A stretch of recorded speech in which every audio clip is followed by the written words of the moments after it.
Okay, chapter 7 of Watchmen, looking at the Dan Dreiberg chapter. Obviously, this is a little bit more lighthearted than the previous chapters that we've been looking at, especially coming off the heels of chapter 6, the Rorschach chapter, which is just incredibly philosophically bleak.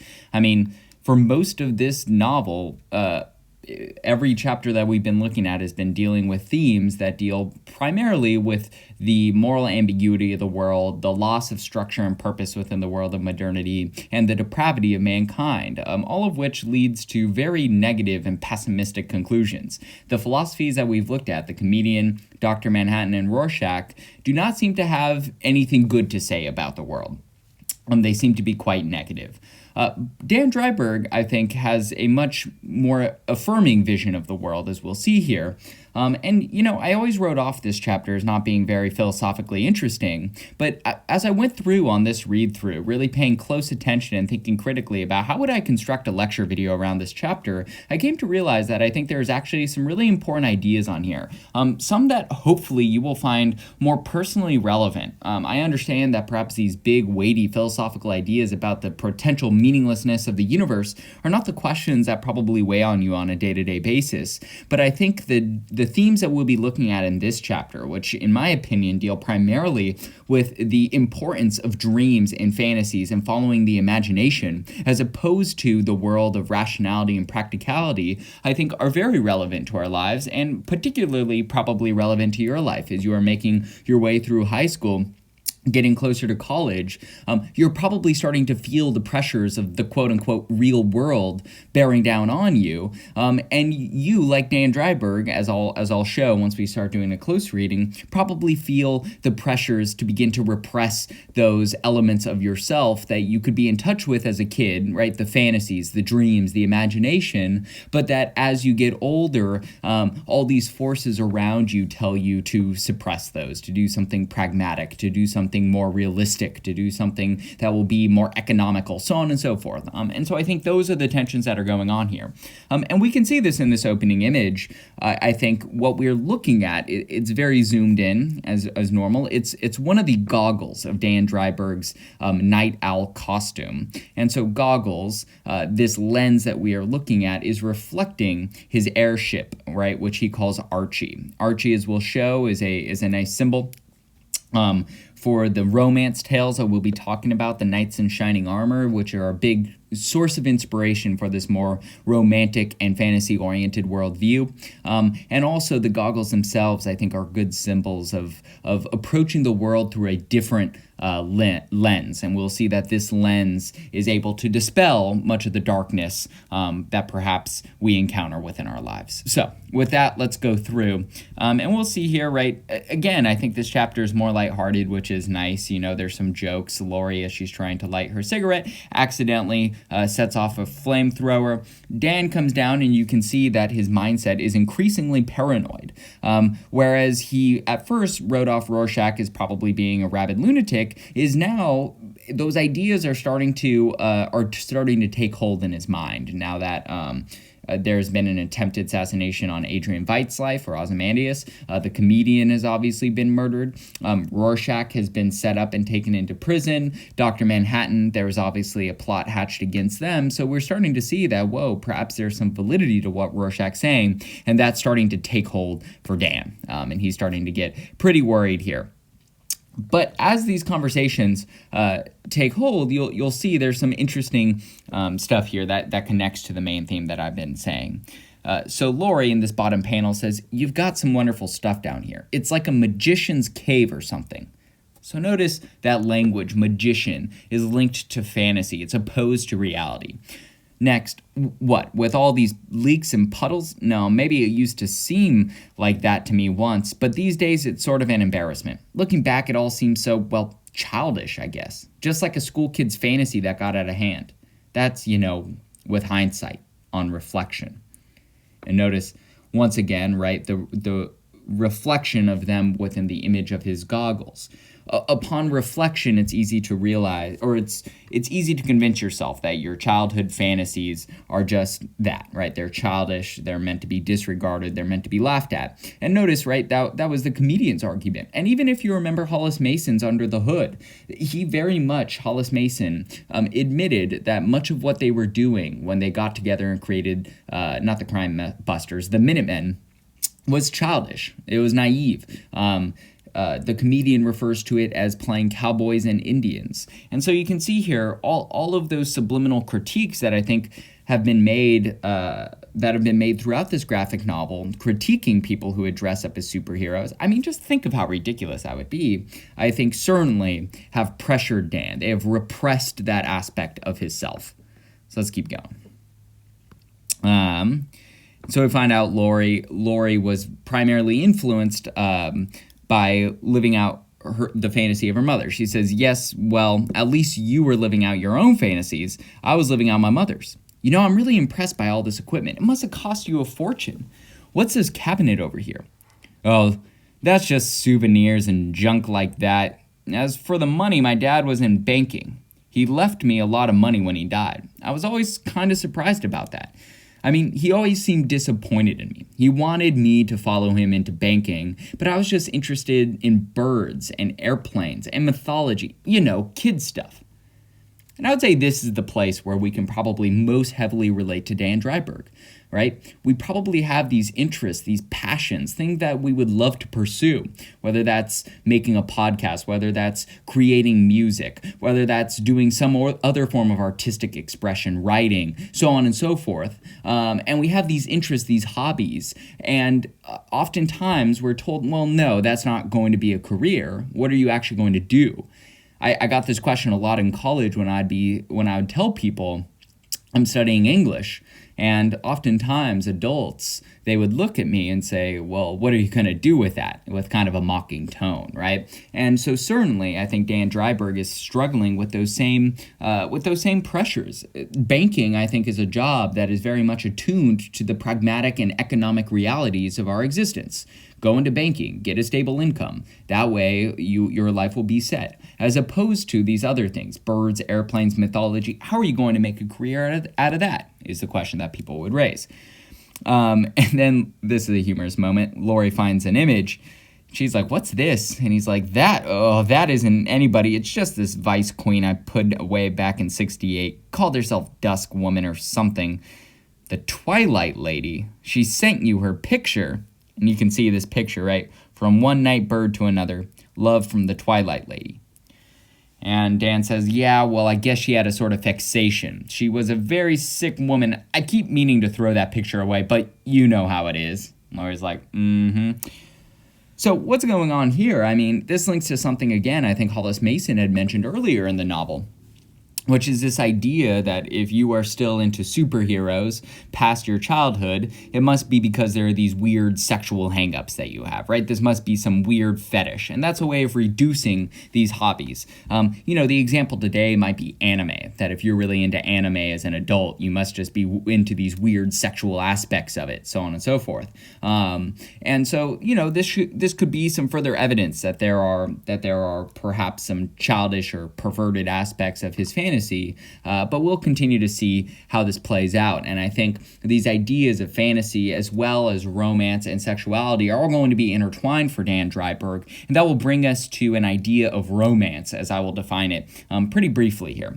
But let's keep going. I see you have a lot of pictures of birds and stuff. That was my fantasy when I was a kid, to work with animals. So notice, that's what Lori wanted to do, and has she done that? No, she's let other people choose her life.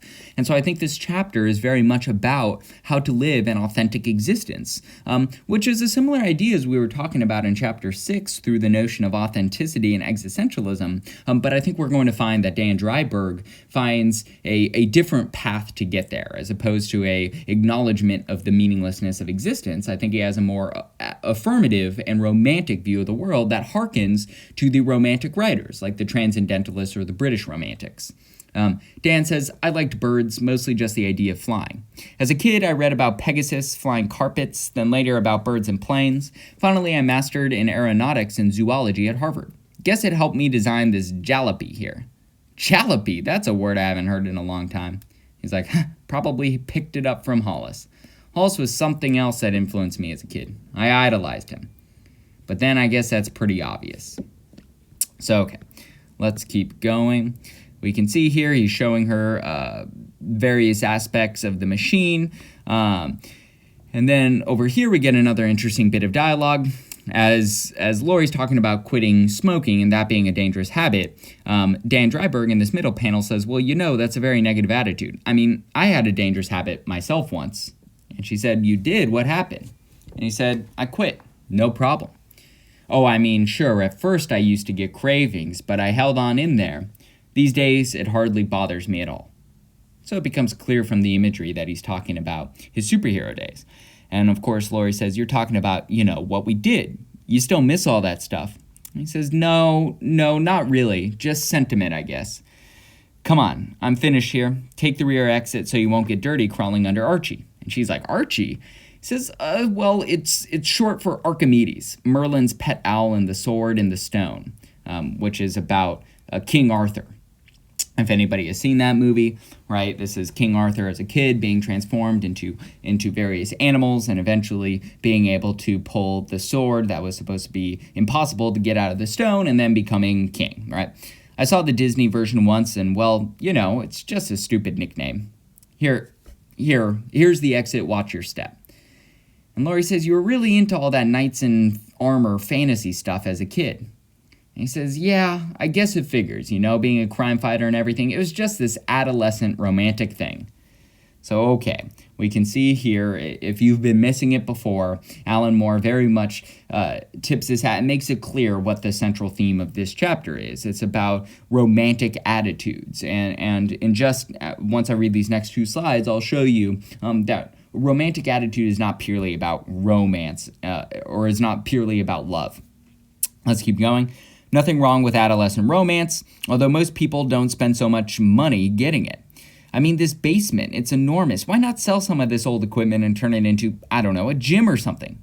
So notice, even Laurie is subliminally putting these pressures onto Dan of like, this is kind of ridiculous, right? If you're not into this, why not just sell it and turn it into something practical, a gym? And Dan's like, oh, I already got one. No, I don't know why I hang on to this stuff. I mean, I know the romance is over. I guess I just don't have the heart to throw out all the engagement presents. So you can see him conflating the more figurative definition of romance that I'll give you in just a moment with more literal forms of romance like a marriage or a wedding. So let's take a look here. I think there are 4 definitions of romance that I saw pretty quickly as soon as I Googled it, and I think these will give us pretty good insight into what this chapter is all about. So definition 1, a feeling of excitement and mystery associated with love. This is the most obvious definition, and the one that you probably think of if I use that word romance, and obviously plays into this chapter through the romance between Laurie and Dan, which is a quite literal love affair that's emerging. Definition number 2, this is where things get more interesting, and if you remember the Transcendentalists, or just the Romantic movement in general, this is very much in line with the second definition. Equality or feeling of mystery, excitement, and remoteness from everyday life. So everyday life is all about these practical routines. It's a world typically of rationality, of economic and scientific mindset, of what makes sense, right? But romance is about detaching from that and getting to something more exciting, more mysterious, more fantastical, more remote from the confines of the everyday life. And so romance tales, which brings us to definition number 3, are those tales of knights in shining armor, where there are dragons, where there are supernatural elements, where there is magic. And we like to go into those worlds as a way to escape the remoteness or to escape the dullness, the bleakness of the everyday existence. And definition 4, a tale of fiction dealing with events remote from real life. So you can see here, all these definitions are getting at something. It's getting at some more fantastical quality of existence that removes us from the daily and dull routines of the everyday. And that's actually where the term romanticism comes from. The idea of romance actually emerged as a specific term to describe these tales from the medieval period of knights in shining armor going and rescuing damsels in distress and having these intense and affectionate love relationships. relationships. And so absolutely the fantasy context, which is what people in the 1800s turned to in reaction to the industrializing and scientific mindset of the Enlightenment, they turned to these romance tales as a way to turn to storytelling that was more based on emotions and fantasy and imagination as opposed to just rationality and reason. And so that's why these tales of knights in shining armor became reemerged as being so popular in the romantic imagination in the 1800s, even though it was well past that time. I think in the same way we could argue that perhaps our fascination with superhero stories, the fact that Marvel does so well and DC does so well and they can pump out movies year after year, I think is evidence of the same type of mindset. We like to detach from the dullness of reality and go to a more fantastical world. And yes, while that isn't knights in shining armor anymore, it is people dressed in spandex going around with these incredible powers, capable of doing things that we could only dream of in our wildest imaginations. And so I think in that way, superhero stories are romantic. And that's 100% what I think is going on within this chapter. So let's keep going, right? The rest plays out pretty clearly here.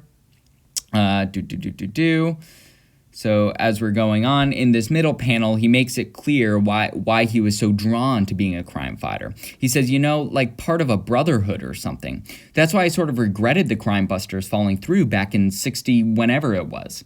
It would have been like joining the Knights of the Round Table. So notice again that immediate connection to Arthurian legend, Knights of the Round Table, which are the origin of romance tales.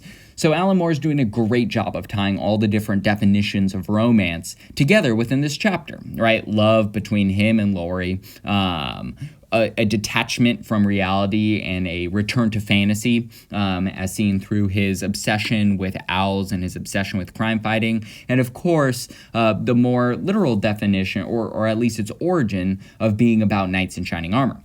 Being part of a fellowship of legendary beings, Dan continues. But eventually I realized the comedian was right. It's all crap dressed up with a lot of flash and thunder. I mean, who needs all this hardware to catch hookers and purse snatchers? I mean, really? So notice, I would say the character who is probably the most opposed in terms of his values or mindset to the comedian, to Dan Dreiberg, is probably the comedian, and I think he recognizes that here. The comedian is probably the most opposed to a world of fantasy and imagination. The comedian relishes in the chance to stare at reality head-on, to acknowledge the facts of what human nature is and what society is actually like. And he mocks people who return to fantasy worlds. But actually, what I appreciate about this chapter is I think it's going to take the opposite approach, as opposed to just siding with the comedian and the realists, kind of like the Rorschach's confrontation of the abyss that we just saw in chapter 6, we're going to see that I think this chapter affirms Dan, even while acknowledging kind of the childish element of Dan's fantasies. I think it ultimately affirms that just staring at the cold, hard, bleak facts of reality is actually quite depressing, and it can lead to a crushing sense of both impotence and powerlessness, which we see very soon here. So, of course, there's this nice, figuratively significant scene where Dan puts the goggles onto Laurie, right? And in this middle panel, he says, as I remember, they work pretty good. No matter how black it got, when I looked through these goggles, everything was clear as day. So obviously the goggles are the opening image of the chapter, and we can see it. They are rose tinted, which is often associated with a more romantic or fantastical view of the world. And sometimes that romantic image, or that rose tinted glasses, that view of viewing the world through fantasy, through imagination, through dreams, can lead to one's downfall. Like if anybody has read Great Gatsby, I think that text is one that certainly has a tension between whether or not Gatsby's dreams are admirable or whether or not they tragically lead to his downfall. It's probably both. But I think here, right, we're seeing a positive vision of that, right? If Dan only were to put on these goggles more and not try to just hide them in the metaphorical basement, then perhaps he would feel more self-actualized and more authentic. And you can see here Laurie says, Dan, this is fabulous. This must be what it's like having powers, special vision and like that. And so, all right, feels incredible putting on these types of glasses. Let's keep going. And so, some humorous moments throughout this. And obviously, as the TV is going on, we're finding out more about the Rorschach trial. We can see his house here in the lower right-hand corner. He's being accused of being a Nazi, of being on the right wing. You can see here the right-wing press, the New Frontiersman, which is it's not like a mainstream right-wing press. It's kind of more like Breitbart or something like that, or InfoWars, kind of into conspiracy theories, is adamantly defending Rorschach, which is not kind of the people you usually want in your court. And then you're getting evidence of the increasing and impending threat of nuclear annihilation through war. And so all of these, right, are tying together, I think, in Dreiberg's mind of imminent threats. And we'll talk about what I think they mean on a figurative level in just a moment. But let's keep going on. And so, Dan takes off his glasses for a moment, and Laurie starts flirting with him, right? Mr. Dreiberg, you're ravishing. And notice Dreiberg's just so awkward about it. He's like, I'm what? Oh, no, I just got some steam from my coffee on the lenses. And then she's like, no, but seriously, you look terrific without glasses. If we could just do something with this stupid hair. He's like, hey, stop that. And then he's like, Laurie, please, I like it how it is. I don't want to be diva, which she was talking about, a 70s band. We're very excited. Oh, sorry, that's the TV. And she says, you know your trouble, you're inhibited. And I think that's a really good word. Being inhibited is about having elements of yourself that seem repressed. And I would argue, again, that this inhibition that Dan Dreiberg is experiencing is based on this repression of those fantasies, of those dreams that he's had as a child. And you can see that this inhibition ends up affecting him in terms of his ability to perform sexually. Like Laurie, as they try to engage in this intimacy here, it obviously doesn't work. And while this is comedic, and obviously it's being contrasted, Dan's quite literal physical impotence here with Ozymandias's incredible physical prowess as he's doing these incredible feats on the TV. While those things are being contrasted to kind of mock or make fun of Dan, and this seems kind of laughable, right? As it's showing this sex scene here, and just how awkward Dan is during it. I think that ultimately, right, this piece here, or this scene, is doing a good job of getting at the ways in which Dan Dreiberg's inability to feel connected with himself in an authentic way, in that kind of transcendentalist or romantic imagination of feeling fully affirmed and able to give outlet to that childlike view of the world through those rose-tinted glasses, to be able to get in touch with one's inner dreams and desires and fantasies, to not just live in the cold, hard world of facts and numbers and money and statistics, but instead to get in touch with those more fantastical elements that ultimately that makes him incapable of having more intimate connections, right? And I think that's a profound message of this chapter. If you don't feel fully in love with yourself, you won't be capable of loving others fully either. And so you can see that this inhibition and this repression gets in the way of Dan's relationship with Laurie. Feels bad. And obviously you can see here his everyday glasses here on the counter. I think a symbol of the perspective that he's forced to look the world through every day. So then he has this dream, pretty trippy dream, right? That Twilight lady, who is clearly part of this sort of superhero sexual fantasy that seems to be deep within there, and perhaps there could be some Freudian elements to analyze here. Certainly Freud would have a field day with this. What's really interesting is as they're standing there, she starts to pull off, right, his skin, and what's underneath is his costume. And this is probably, right, the clearest evidence we have that deep down a core element of oneself are those fantasies, are those dreams that you have, right? And I think one of the saddest things to see is to see people suppress aspects of themselves that give them so much joy, that create such a sense of self-actualization, because they feel that the real world wouldn't accept it, right? Whether that's writing creatively, whether that's doing art, whether that's playing music. You see many adults who just slowly begin to lose those hobbies and those passions because they figure that the responsibilities of the real world mean that they should be focusing on other things. And obviously, this all comes to a head in this dream. It turns into a nightmare through the threat of atomic annihilation, which is the specter that's looming over everybody's head in this novel.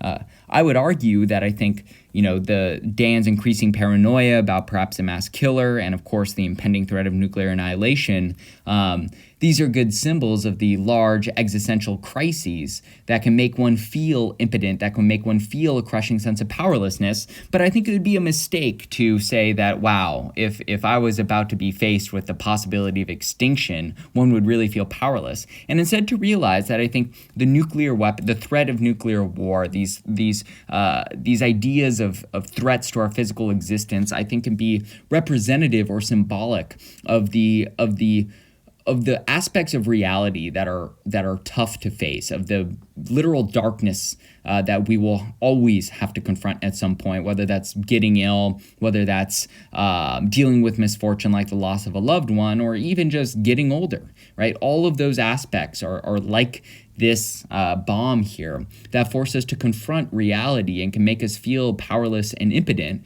And again, I think Dreiberg, as we'll see in just a moment here, is finally going to acknowledge this and overcome it by getting in touch with those elements of himself. So you can see here he wakes up, he goes down, he looks at the goggles, he picks them up, he puts them on. Laurie comes down and he says he had a dream. I just had a dream is all. We were kissing and then this nuclear bomb, we burned up. We were gone. Everything was gone. It's this war, the feeling that it's unavoidable. It makes me feel so powerless, so impotent. And you can see here him standing with that dad bod. And I think that does a good job of summing up all of this, right? The more you try to repress the dreams, the more that you try to ignore that aspect of yourself, the more impotent you will feel. I remember for me as a kid, my brother was a big weeb. He loved like Magic the Gathering. He loves like PlayStation games. He loved anime, all that stuff. And so as a kid, he's like 8 years older than me. He got me into that, right? Watching some anime, reading some manga, playing Magic the Gathering. And then as I got to middle school, where you become hyper conscientious of the way in which other people are viewing you, I realized, oh shoot, like this is not cool. Like I cannot let people know that I do these things. And I quite literally, Dreiberg puts these all in the basement, locks the door. I would shove it under my bed and pray that if my friends were over, they just wouldn't find out about that stuff, right? Those aspects of my identity that I would call nerdy, I felt incredibly self-conscious about for a long time. And I think one of the cool things about 2020 is people are more accepting of that, especially, with anime, for instance, or Magic the Gathering. It's almost kind of cool to be a little bit nerdy now. Which is a nice direction I think things have gone in. Nevertheless, I'm sure there are many instances like this where you metaphorically shove aspects of yourself under the basement for fear of being rejected, or for fear of being judged, or for fear of not being practical or realistic enough.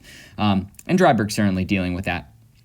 And he says, no, listen, it's not just the war or the fact I'm emotionally churned up right now. It's this mass killer thing. Seriously, Blake dead, John exiled, Adrian shot at, Rorschach captured. I can just feel this anxiety, this terror bearing down. I came down here for my costume. I don't know. I feel worried, confused. I just need to take the air to blow away the cobwebs. And then Laurie's like, let's take this ship out. And I think this image says it all. As soon as Dan puts on the costume, you see this sense of self-assurance and confidence in him. And obviously this plays out, right, as they go and save these people from this apartment fire. And, these are the types of things that my first time through, I was like, this chapter is just kind of boring. Like the stakes of chapter 6, for instance, with Rorschach were so huge. And it was so dark and bleak, but also exciting in a certain way as Rorschach was confronting these hard truths of existence. Then you get Dan and Laurie kind of saving people from a fire. Like the stakes just seem so small in comparison. But nevertheless, I think it's saying a profound message, right? So they go in, they save these people, everything's great, they let them go, and as soon as it's done, right, Dan suddenly has the ability, because he got in touch with those definitions of romance that I listed, 2 through 4, the ones more about the detachment from the everyday and a connection with fantasy, with the fantastical, with imagination, he is able to better get access to that first definition, which is about love. And so you can see this connection between being self-actualized, being authentic to yourself, and having stronger forms of intimacy with others. And so some nice images here. And so then Lori says, I thought you'd quit, Lori is smoking, and then Dan says, I thought you'd quit, Lori. Dangerous habits, remember? And Lori says, there's no such thing as quitting. Just sometimes there's longer pauses between relapses, right? Dan, was tonight good? Did you like it? Dan says, uh-huh. Did the costumes make it good? And Dan says, yeah, I guess the costumes had something to do with it. It just feels strange, to come out and admit that to somebody, to come out of the closet. So obviously that's meant to make us think about coming out and admitting, for instance, that you're gay to your parents or some other aspect of your identity. And I think, that's very in line with the romantic ideas of being able to be in touch with the authentic aspects of yourself requires not hiding those things because of the pressures of reality. Does it feel good? Oh, yes, Jesus, yes. I feel so confident. It's like I'm on fire, and all the mass killers and all the wars in the world, they're just cases, just problems to be solved. You sound real passionate. I didn't know you could smolder.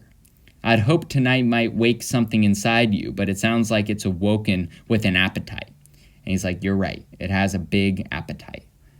And so I think this chapter ends on a pretty positive note, actually, of getting in touch with those dreams, of those fantasies, can actually be very empowering. It can lead you to smolder, to have the positive aspects of fire, to have passion and vigor with what you do in your life, and confidence and self-assurance. And so I think all those things are awesome. And I think these end chapter excerpts does a good job of that. We see here Dan Dreiberg, it's an article he wrote about owls, and you'd probably think that this is pretty boring, but what he's affirming here is not just getting stuck in looking at owls through this cold, detached lens of scientific inquiry, that the best way to view the world is through poetic imagination, to view it through this romantic lens. And he says here, is it possible, I wonder, to study a bird so closely to observe and catalog its peculiarities in such minute detail that it becomes invisible? Is it possible that while fastidiously calibrating the span of its wings or the length of its tarsus, we somehow lose sight of its poetry? So both sentences here are saying, is it possible to begin to study something or to do something so thoroughly that eventually you lose sight of what makes it magical? He says that in our pedestrian descriptions of a marbled or vermiculated plumage, we forfeit a glimpse of living canvases, cascades of carefully toned browns and golds that would shame Kandinsky, misty explosions of color to rival Monet. So you're talking about artists here, right? I believe that we do. I believe that in approaching our subject with the sensibility of statisticians and dissectionists, we distance ourselves increasingly from the marvelous and spellbinding planet of imagination whose gravity drew us to our studies in the first place. So, okay, pretty straightforward, right? Just putting everything under the microscope of realism within life, saying, is this pragmatic? Is this going to help me? Is this economical? That eventually you will lose the sense of wonder and imagination that lead you to appreciate life in the first place. This is not to say that we should cease to establish facts and to verify our information, but merely to suggest that unless those facts can be imbued with a flash of poetic insight, I think that's a beautiful expression, then they remain dull gems, semi-precious stones, scarcely worth collecting. Whew. So hopefully you're getting the sense here, and I think this summarizes it quite well. Until we transform our mere sightings into genuine visions, until our ear is mature enough to order a symphony from the shrill pandemonium of the aviary, until then we may have a hobby, but we shall not have a passion. And this is the point I was trying to make before, right? It's really sad as you see people get older, they begin to lose their passions that they had early on. Especially, in college, you see a lot of people who become incredibly passionate about these creative endeavors or really trying to find authentic expressions of themselves. And then you see them multiple years later, and it seems like all those passions have kind of died away. And maybe they hold on to them a little bit as a hobby, but that same smoldering passion that gave them so much vigor and character as a person doesn't seem to be there anymore. And that's always deeply depressing to see that happen to people. And so then right here, right, he begins describing how when he was a boy, he had an intense passion, but it started to fade away. He says, somewhere over the years, sometime between the yawning expanse between those snug years and the afterglow of a war well won, and these current times, huddled in the looming shadow of a war unwinnable, someplace along the line, my passion got lost, unwittingly refined from the original gleaming ore down to the banal and lusterless filing system. This gradual tarnishing had gone unnoticed, unchecked, finally calcifying into unthinking habit. And I think that really beautifully captures what happens to so many people. You don't realize it, right? It's not like one day you're like, you know what? I'm not going to engage with this fantasy. This is silly. But instead, you just slowly and gradually start losing access to those that childlike sense of wonder and imagination. And it goes unchecked until finally you've just gotten caught in these habits of the quote-unquote real world that you don't even realize that you've completely lost access to that earlier aspect of yourself that used to be so important. And so he describes this experience of walking through Maine, and Al comes down. He feels this fear, and for a moment, he's caught back. He's able to relive that sense of fantasy. And he says, although I had recovered my motor abilities in the aftermath of the Al's shriek, I found that my equilibrium was not so easily regained. Some facet of the experience had struck a chord in me, forged a connection between my dulled and jaded adult self and the child who sprawled in the faint starlight, while the great night hunter staged dramas full of hunger and death in the opaque jet air above me. An urge to experience rather than merely record had been rekindled in me, prompting the thought process, the self-evaluation that has led me to this article. So I think that does a good job of summarizing all of this, right? And you could read more. It says more of the same, but hopefully I think you're getting the point. And if we look here, here's some quotes about dreams that I think do a good job of summarizing the point I'm trying to make, right? First, hold fast to dreams, for if dreams die, life is a broken winged bird that cannot fly. By Langston Hughes, a Harlem Renaissance author, African-American, obviously dealing with many of the struggles of achieving dreams in a society that was incredibly racist at the beginning of the 20th century. So I think that ties in quite nicely with the bird imagery we've been seeing in this chapter. And then second, I learned this, at least by my experiment, that if one advances confidently in the directions of his dreams and endeavors to live the life which he has imagined, he will meet with a success unexpected in common hours. So there are tons of quotes like this, guys. I think the question to be asking yourself are, what are my own dreams? What are the aspects? What are the fantasies? How do I get in touch with that childlike sense of wonder and imagination? What stirs that in me, right? What gets me excited and passionate about the world? I understand that it's probably not school. It's probably not work. It's probably not economics. And so I think the challenge of this chapter, which is the same challenge of the Transcendentalists and the Romantics, is to find those aspects of yourself that make you passionate about life, and to cling to those and to find ways to bring those into your life. Otherwise, your life will become dull and you will feel a crushing sense of impotence at some point in your life, right? At some point, those habits, those routines that you get in will feel dull and bland unless you can find a way to kindle those dreams that we often feel as children. So, that's chapter 7, a nice little uplifting one compared to so much else that we have been looking at so far, which I think is a nice way to kind of dovetail into more of what we're talking about here. So hopefully you guys enjoy that. I'll chat with you guys soon.